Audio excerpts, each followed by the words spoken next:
एक गांव, तीन साधु और एक मासूम कन्या। जब गांव की सबसे प्यारी लड़की पर एक अज्ञात शक्ति का साया पड़ता है तो हर तंत्र, हर औषधि विफल हो जाती है। तब पूरे गांव की आशा टिकती है उन तीन रहस्यमयी साधुओं पर, जो वर्षों से कुटिया में तपस्या कर रहे हैं।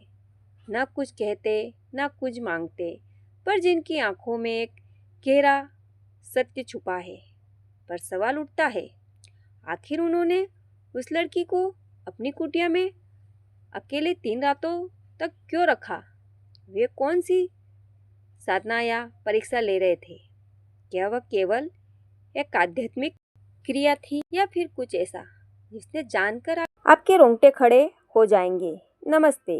यह कहानी केवल एक लोक कथा नहीं, बल्कि आत्मविश्वास और रहस्य की उस परत को छूती है जहाँ मनुष्य की सोच भी थम जाती है।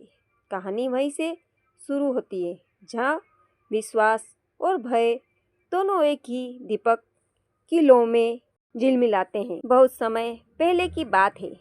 एक पहाड़ी क्षेत्र के पास एक छोटा सा गांव बसा हुआ था जिसका नाम था धर्मपुर।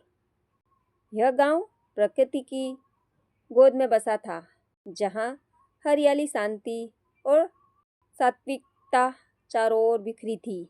इसी गांव की सीमा पर एक छोटी सी कुटिया थी जहाँ तीन साधु वर्षों से तपस्या कर रहे थे। ये तीनों साधु किसी परिचय के मोहताज नहीं थे। उनका नाम था कोई नहीं जानता, लेकिन लोग उन्हें तीन दिव्य पुरुष कहकर पुकारते थे। वे न किसी से ज़्यादा बोलते, न किसी से कुछ मांगते, बस अपना समय तप में बिताते। गांव वाले उन्हें अत्यधिक सम्मान देते थे क्योंकि वे सभी को मार्गदर्शन देते और जीवन के कठिन प्रश्नों का सहज उत्तर प्रदान करते। एक दिन गांव में एक विचित्र घटना घटित हुई।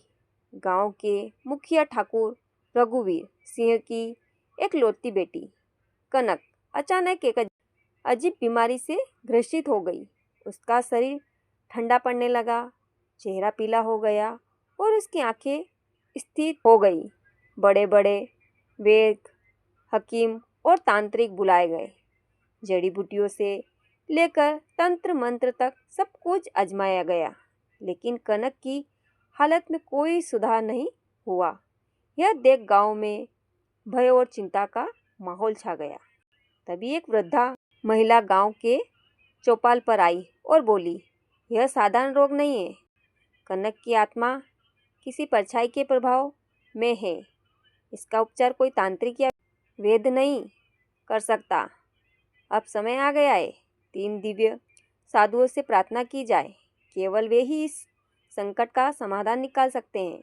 गांव वालों ने इस सुझाव को गंभीरता से लिया और अगली सुबह कनक को लेकर साधुओं की कुटिया की ओर चल पड़े। कुटिया के पास पहुंचकर गांव वालों ने विनम्रता से प्रणाम किया और पूरी बात बताई। साधुओं ने ध्यान मगन होकर कनक की ओर देखा।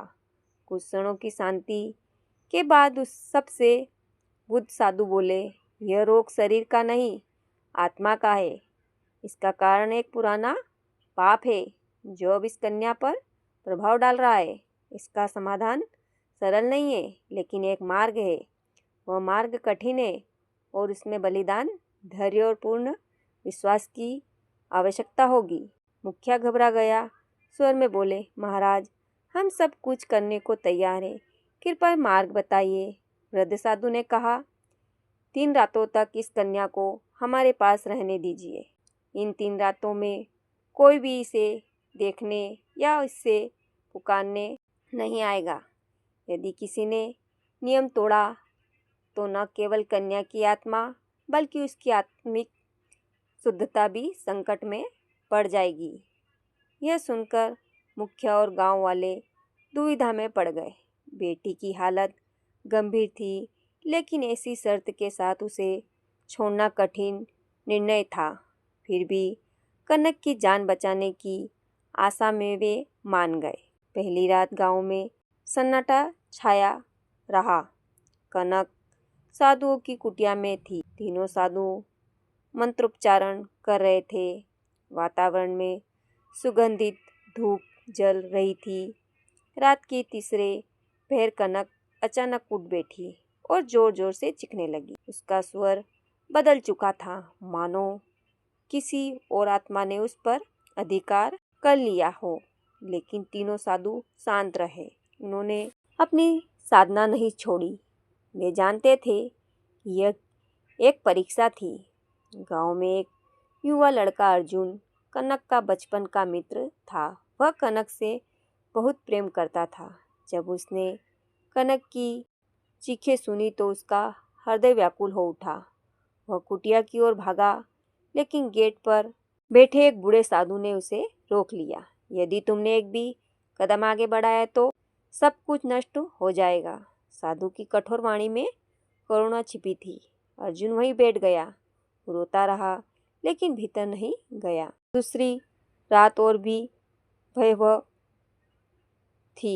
हवा में अजीब सी गंध थी, मानो कोई अनजान डर आसपास मंडरा रहा हो। कनक अब किसी और ही रूप में बोल रही थी। उसकी आंखें पूरी तरह काली हो चुकी थी। तीनों साधु अब एक त्रिकोण बनाकर मंत्रों का जाप कर रहे थे। मध्य में कनक थी और उसके चारों ओर रेखा खींच दी गई। यह सुरक्षा चक्र था। बाहर की शक्तियां भीतर घुसने की कोशिश कर रही थी। मुखिया को चिंता खाए जा रही थी। तीसरी रात का भय उसे विचलित कर रहा था। लेकिन साधुओं ने स्पष्ट कहा था, एक बार नियम टूटे तो कनक की आत्मा हमेशा के लिए खो जाएगी।